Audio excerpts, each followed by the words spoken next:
É impressão minha ou o STF ameaçou o Lula?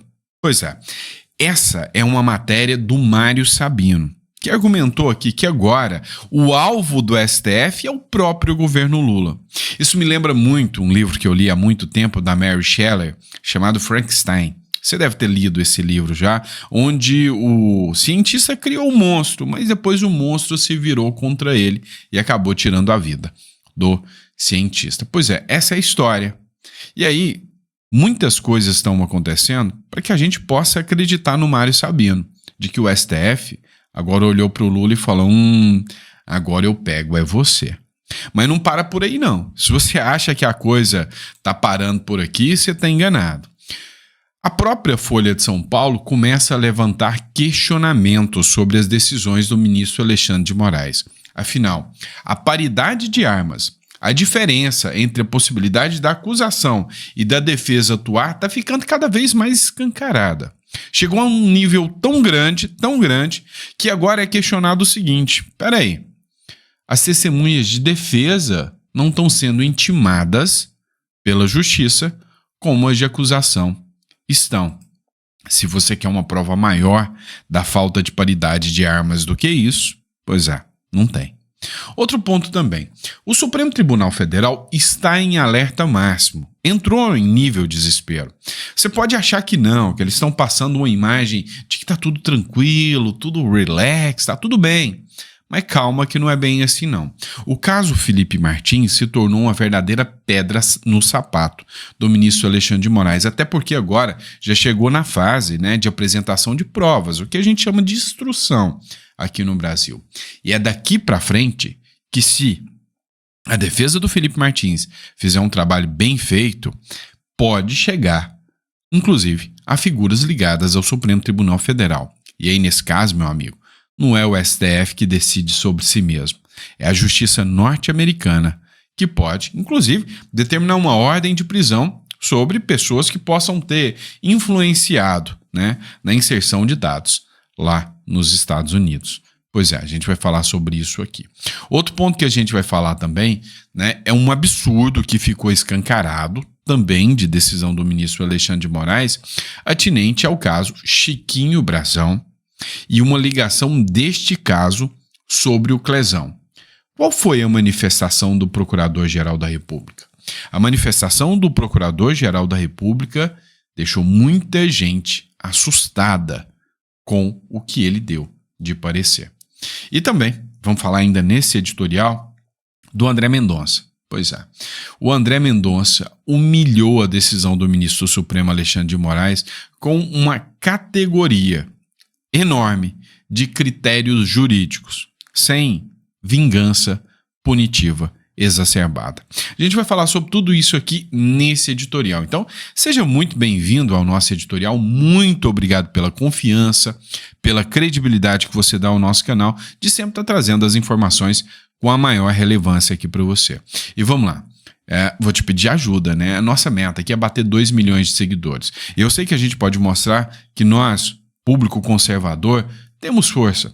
Afinal, se você observar, a maioria da mídia mainstream hoje está do outro lado. Eles estão atacando os conservadores, atacando os cristãos, então é por isso que a gente precisa fortalecer quem tem esse posicionamento de que acredita num Brasil mais justo, mais cívico, mais ordeiro, mais patriota. Então, ajuda a gente aí a bater 2 milhões de seguidores. Compartilha esse vídeo aí para o seu amigo que talvez ainda não conhece o nosso canal e fala: você já conhece o Sandro? Meu amigo, dá uma olhada nesse canal aí e se inscreve aí, tá bom? E aí, pessoal, tenho que fazer meu jabá. Se você não conhece a nossa biblioteca digital, recomendo que você visite a nossa biblioteca digital. Olha só, o livro Segredos Milionários dos Ricos nos Leilões tá muito bom. Segredos dos Ricos nos Investimentos, já estou até misturando os livros, tá? Tá muito bom mesmo. Então, se você puder, visita aí a nossa página, faz o download do livro e conheça essa obra aí que pode te ajudar muito, tá bom? Vamos lá, pessoal, vamos entender o que está acontecendo. O Mário Sabino publicou a seguinte matéria. Peraí, é impressão minha ou o STF ameaçou o Lula? Como já publicado aqui, o presidente da Câmara, Hugo Mota, tenta costurar com Lula um projeto para reduzir as penas dos condenados do 8 de janeiro. Esse projeto substituiria o da anistia defendido pelos bolsonaristas. Eu já falei milhares de vezes com você sobre isso, né? Que o Hugo Mota está tentando fazer uma costura para não ficar mal, nem com o STF, nem com o Lula e nem com os bolsonaristas. Os aliados do Bolsonaro querem as pessoas injustiçadas do 8 de janeiro livres, na rua. É fato. O Lula só quer capital político e eleitoral e tá ficando feio demais a perseguição que ele tá fazendo aos presos do 8 de janeiro. Ponto. O STF quer a punição total dessas pessoas. Então, alguém não vai ser agradado aqui, tá? O que o Hugo Mota quer? Não, vamos fazer o seguinte. Em vez de eu apoiar a pauta bolsonarista e o STF vai vir com tudo pra cima de mim, Lula, me livra dessa. Você dá aí anistia pro pessoal, dá um indulto pro pessoal, libera o pessoal. Se o STF vir até mim, eu falo, não, eu fiz o que o Lula queria. Pois é, mas parece que agora até o Lula está sendo ameaçado. Os ministros do STF não gostaram e Glaze teve de voltar atrás dizendo que a sua frase foi mal colocada e que cabe ao Supremo definir penas e coisa e tal. É o que escreveu o Mário Sabino. Ou seja, se o Lula, a Glaze, continuarem nesse discurso de liberar os inimigos do rei, ou seja, os inimigos do Supremo Tribunal Federal, daqui a pouco, quem vai ser acusado de golpe de Estado e antidemocrático é o próprio Lula. Se você não entendeu, vamos melhorar a coisa para você. Matéria do Globo, não é do Mário Sabino mais. Ministros do STF cobram o governo Lula para retirar as assinaturas da base pela anistia. Opa. Em qualquer país democrático, isso aqui é considerado uma violação, uma democracia. O Carlos Jordi escreveu o seguinte: isso é muito surreal. Em que momento se tornou normal ministros do STF fazerem cobranças ao Executivo para que pressione o Legislativo da retirada de assinatura de urgência de um projeto de lei? O Judiciário está extrapolando totalmente as suas funções, prostituindo a relação política no Brasil. Não há mais independência e separação entre os poderes. Há um poder chantageando os demais. Isso é crime de responsabilidade. Pois é. Vamos lembrar que o Nayib Bukele disse que sempre, né, o Judiciário está por trás, né, das violações à democracia, que o próprio Judiciário é a estrutura que sustenta o sistema todo quando ele está corrompido. Foi o que o Bukele disse. Mas não parou por aí, não. Se você acha que tá indo longe, né, vamos ver isso aqui também. Ó. Tem mais uma. Lula recebeu um alerta do STF por fala de Glaze sobre anistia. De acordo com o Supremo, qualquer apoio do Executivo a medidas que alterem as penas será visto como uma tentativa de enfraquecer a independência do Judiciário. Eu estou ameaçando você. Se você enfraquecer o Judiciário, né? É assim que funciona. Então, assim, na democracia pujante do Brasil, acho que perguntar não ofende. E o Mário Sabino que perguntou: o Lula está sendo ameaçado pelo STF ou não? O Frankenstein está ganhando tanta força assim? O que você me diz? Coloca no comentário que eu quero saber. Tenso, né? Tenso demais essa situação. Mas aí quando a gente fala em ameaça do Supremo a deputados, a senadores, né? Como se isso fosse a coisa mais normal do mundo, né? A coisa mais tranquila. Pega lá um processo do Kassab e coloca o Kassab na mira. Pega um processo, manda a Polícia Federal ir lá no presidente da Câmara, põe ele na mira. Como se isso tudo fosse muito normal. E tirar o devido processo legal. Violar o direito da defesa de opositores políticos. Isto é democrático? Me diz, você. Matéria da Foice de São Paulo. A Foice já conheceu que criou o Frankenstein, né? Moraes não intima testemunha de defesa e deixa lacuna para os acusados por golpe. Meu irmão, é isso que a Folha de São Paulo escreveu. Ou seja, peraí, ele deixou uma lacuna da defesa, que a matéria da Folha original é essa aqui, ó. Moraes não intima as testemunhas da defesa, deixou uma lacuna para os acusados por golpe. O Jeffrey Chikine, ele é o acusado, ele é o advogado, né, dos acusados. Olha só o que ele escreveu aqui, eu acho interessante. Moraes negou intimar as nossas testemunhas de defesa a serem ouvidas no processo do golpe. As testemunhas arroladas deverão ser apresentadas pela defesa em audiência, independentemente de intimação. Mais uma ilegalidade absurda. O relator deixou claro que eu terei que, abre aspas, dar meus pulos, fecha aspas, e levar minhas testemunhas. Ou seja, ele não quer ouvir as testemunhas de defesa e está criando regras para cercear o direito de defesa. Mais uma vez, como vou levar a vítima, Alexandre de Moraes, o Flávio Dino, o Lula e o G. Dias pela mãozinha no dia da audiência.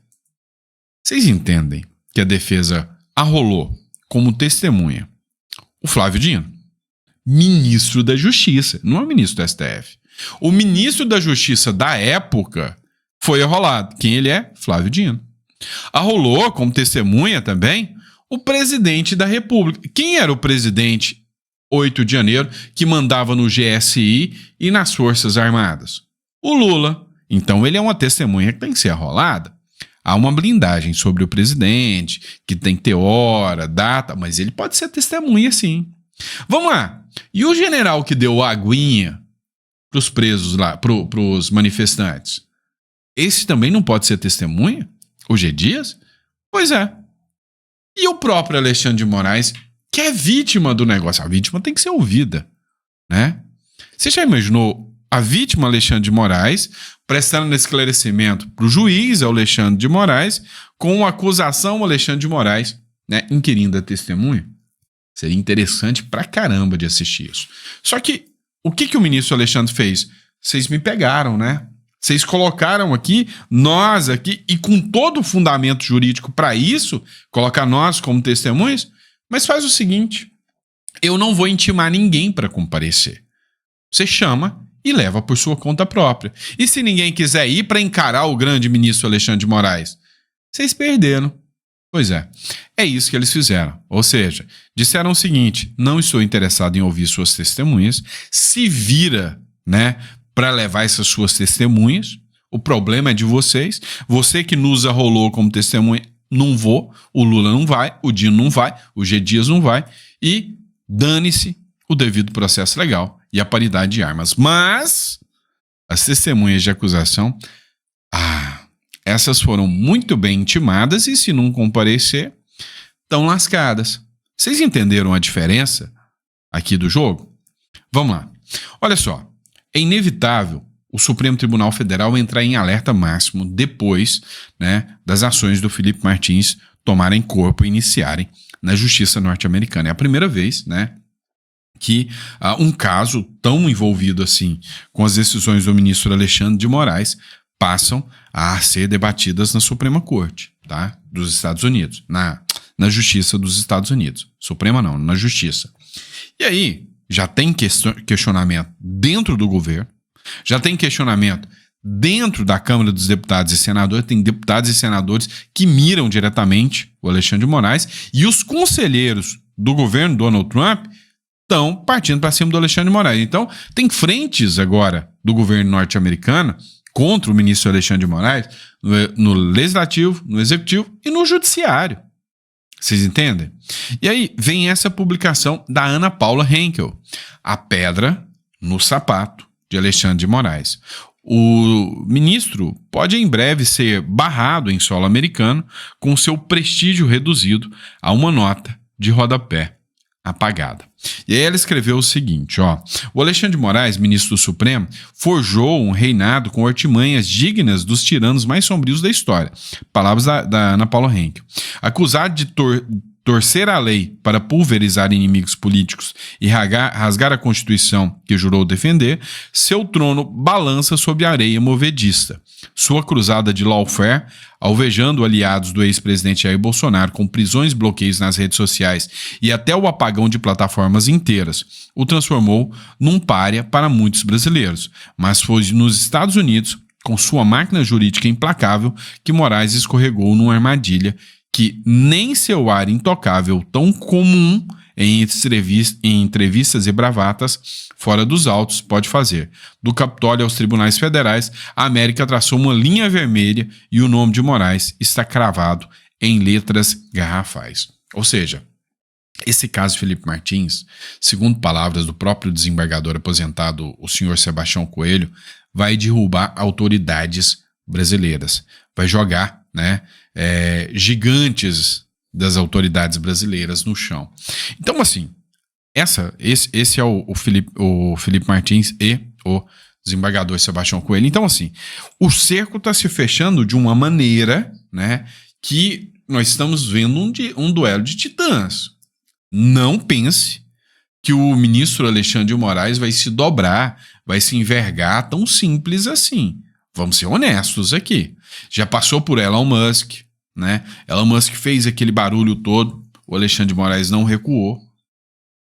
Já passou por muitos outros pontos. Agora foi na revista The New Yorker dizendo, não, só se o Donald Trump entrar aqui com um porta-aviões aqui, ou seja, falando, cara, ninguém tira o poder do Alexandre de Moraes na visão dele, tá? E aí o jogo começa a ficar cada vez mais pesado, porque o governo norte-americano, o próprio Elon Musk, tá sentindo, né, sangue nos olhos e vontade de derrubar Alexandre de Moraes. Vamos lá, pessoal. Carta Capital. Galerinha da Left People, tá? Extrema esquerda. PGR, Procuradoria-Geral da República, se manifesta contra a soltura do Chiquinho Brazão. O deputado está preso preventivamente, acusado no envolvimento na morte da vereadora Marielle Franco. Ou seja, a Procuradoria-Geral da República falou, que laudinho mequetrefe isso aqui, o cara não tá com problema de saúde. Ele tá utilizando o argumento de que todo mundo já esqueceu do caso Marielle Franco, que já tem 1 ano que ninguém fala disso, afinal quem mandou matar não foi o Bolsonaro, ninguém já fala disso, apresentou um laudo mequetrefe aqui, que não convence ninguém de que ele tá com problemas de saúde e pediu para ir para casa. Senhor ministro Alexandre de Moraes, nega aí. Não dá não. Afinal, esse cara não precisa de cuidados de saúde e de ter prisão domiciliar não. Mas não é de ver que o ministro Alexandre de Moraes não negou. Viu nesse caso e deu a liberdade para o Chiquinho Brazão.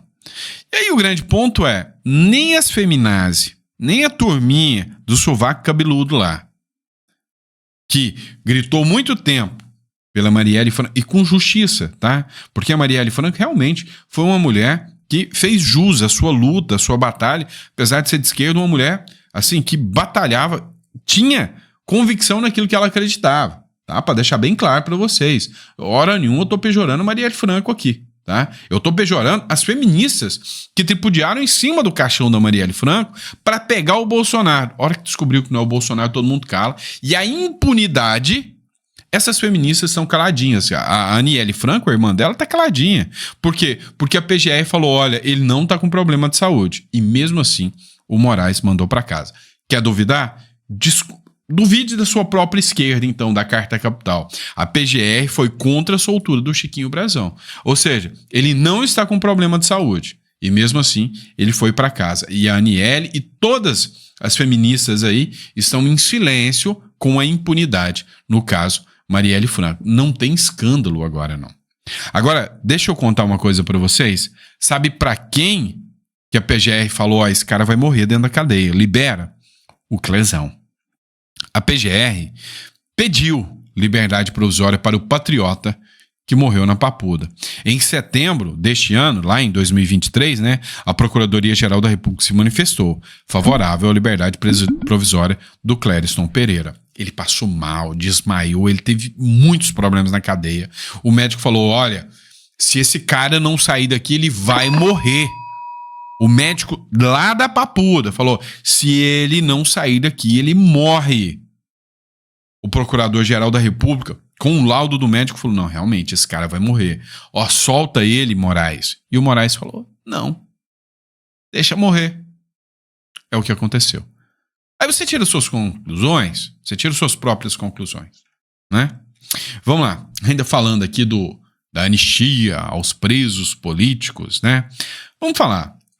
Lembra que teve uma turminha aí que assaltava banco, que roubava carro, que era guerrilheiro, que entrou no Comando Vermelho e essa galerinha toda foi anistiada? Não foi só anistiada. Levou aí, né, do nosso bolso 13,4 bilhões. Essa matéria aqui é de 2017. A indenização aos anistiados políticos da ditadura já consumiu 13,4 bilhões de reais. É, pessoal. A reparação econômica a civis e militares também, que foram perseguidos, punidos, demitidos, presos ou caçados durante a ditadura militar, já custou 13,4 bilhões aos cofres públicos nos últimos 22 anos. A dívida que restou da ditadura saiu cara, porque quem tá pagando somos nós. A Dilma mesmo pegou tudo de uma vez só, uma graninha boa. Até o Lula recebeu, né? Eu acho, tá? Não sei confirmar do Lula, não. Da Dilma eu sei que recebeu. E aí, a grande questão é, essa turma aí, né? Essa turma aí que recebeu essa grana toda, será que eles defendem a anistia agora pros presos do 8 de janeiro? É não, né? Que coisa, né? Pra eles não é ditadura. Lembra daquela frase? Só é ditadura se você manda em mim. Se eu mando em você, democracia demais. É isso que está acontecendo, tá? Vamos lá. Quanto aos julgamentos dos presos do 8 de janeiro, o ministro André Mendonça, na última sexta-feira, ele deu a decisão, né, absolvendo 17 réus do 8 de janeiro. E a decisão do André Mendonça, ela literalmente humilhou as decisões do ministro Alexandre de Moraes sobre os presos. Foi de uma categoria, de uma adequação às leis existentes e à Constituição ímpar, né? O Alexandre de Moraes, Dias Toffoli, Cristiano Zanin, Flávio Dino votaram a favor das condenações. O placar está 4-1, né? Acho que já encerrou já, né? O ministro André Mendonça, do Supremo Tribunal Federal, abriu divergência nos processos que correm na corte para condenar ou absolver mais 17 réus dos atos antidemocráticos do 8 de janeiro, né? O que acontece? Na decisão, o ministro André Mendonça citou a paridade de armas, citou a individualização das condutas, a individualização da pena, citou a proporcionalidade, citou tudo que as mais lídimas normas do direito apresentam. E aí, as decisões já dos outros ministros pareciam discursos políticos, né, contra opositores. Tenso demais. E aí, quando a gente entra nessa questão, vamos lá, Rio Grande do Sul. Como é que vocês apostam nisso, né? Governador do Rio Grande do Sul, Eduardo Leite, é contra a anistia. É uma vergonha. Ele tem o direito de opinar, né? Mas eu tenho o direito de achar isso uma vergonha. Uma vergonha. Dizer que aquelas pessoas eram golpistas é muita falta de vergonha na cara. É muita falta de vergonha na cara, né? Dizer que aquelas pessoas, são golpistas. Cara, são pessoas que não tinham nem noção. Nem noção. Vou te dar um exemplo, né? Isso aqui vai entrar para os anais da história. Lá em 1996, morava no município de Caldas Novas, Goiás. De repente, a Unis, né, resolveu fazer um movimento, uma manifestação. Eu nem lembro quem era o presidente na época, acho que era o Fernando Henrique, tá? Acho que era o Fernando Henrique, não sei. Uma manifestação. E aí, de repente, parou um ônibus na porta da escola. Falou, nós vamos para Brasília fazer uma manifestação. Paga para usar o ônibus? Não é de graça, é só entrar dentro do ônibus e vamos para lá que nós vamos fazer uma manifestação. Uma manifestação organizada pela esquerda, hein? Pelo PT, um moleque, né? Eu tinha 16 anos. Juntou a turma toda e falou, vamos passear em Brasília, vamos fazer um passeio no parque. Vamos. Entramos, fomos, liguei pra Dona Maria, minha mãe deve estar lembrando disso, a hora que ela tá assistindo agora. Ô, velho, quero ir lá em Brasília, pode ir? Não, mas o que você vai fazer? Não, é um evento da escola, mãe. Ó, mentiroso, né? Não, é um evento da escola, mãe. Não, o ônibus é da escola, que vai a turma inteira. Acho que até os professores vão. E é que foi mesmo, tá? Entrou todo mundo dentro do ônibus, foi pra lá. Lá teve bomba de gás lacrimogêneo, teve um monte de coisa. Graças a Deus não fui preso e pronto. Eu nem sabia o que estava acontecendo. Agora imagina eu pegar 17 anos porque eu fui numa dessa. É ridículo, não é?